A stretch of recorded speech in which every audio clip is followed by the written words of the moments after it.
Good morning or good afternoon, depending on where you are. This is a quick update on the activities of the World Food Programme. When I speak of the World Food Programme, I specifically mean the Climate and Earth Observation Team at the Research, Assessment and Monitoring Division. This designation may be new to some of you or most of you, but just reflects an upgrade of what used to be the Analysis and Trends Service from a service, part of the program division, to a full division status, and this change took place in mid-2019. Portfolio of activities.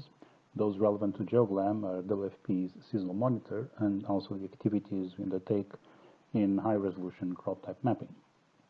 These are not so much projects, rather current operational activities in support of WFP interventions across the world. Seasonal Monitor is a system for the processing of medium low-resolution satellite data that produces a range of early warning indicators based on rainfall, vegetation, and land surface temperature. Now, a major change this year is its transfer to a cloud computing infrastructure based on open source software, the Open Data Cube. The main aim is really to make things more scalable, to simplify implementation of new indicators, to drastically simplify the interfacing of the system with a range of applications and user communities that can be both internal or external. This will also improve the evolving seasonal monitor reports to our regional bureaus, will enable an extension of our government technical assistance activities in these areas, besides improving the organization's ability for hazard mapping and impact assessment and climate analysis.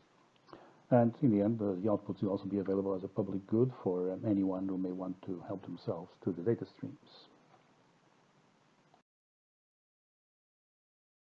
Centralization of seasonal monitoring early warning activities is taking place, which is already done for regional bureaus in Dakar and Nairobi, and we're currently preparing the transfer for Joburg and Cairo.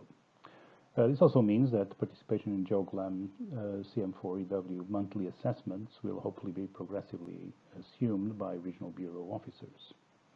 We are also launching a number of national systems, usually integrated in plans for support of national meteorological offices for improvement of their early warning activities. This is now well established in Mozambique and will be rolled out in Zimbabwe and Namibia.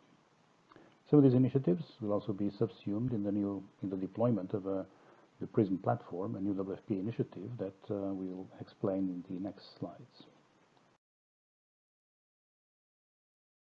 For Platform for Real-Time Impact and Situation Monitoring. It's essentially a web platform for risk and impact analysis that combines hazard, vulnerability, and exposure information in a single system.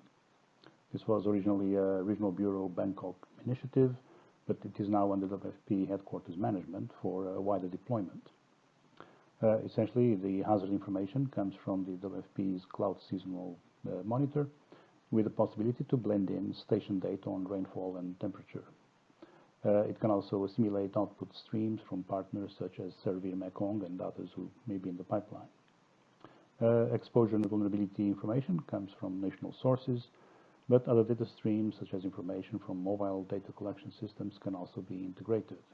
And it's a system really used to configure for improved national ownership. Established partnerships in the Prism project, leading to the integration of a variety of inputs. Given its origins, a lot of the partnerships at the moment are with institutions in the Asian domain. It would make sense, potentially, to include GeoGlam for future deployments. We expect to see 8 deployments by end of the year, with more on the way for 2021. We do have great hopes for this platform, as it will allow us to leverage and integrate our food security and vulnerability-related work with the early warning and seasonal monitoring expertise.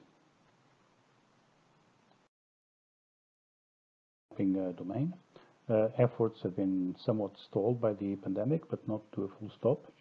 So on a remote basis, mediated by local officers, this October, we managed to launch a good data collection campaign in northeast Nigeria, with about 5,000 samples collected in October 2020. We also wrapped up some analysis work on an older data set for South Sudan, which we hope will be the basis for a more extensive ground data collection exercise in 2021.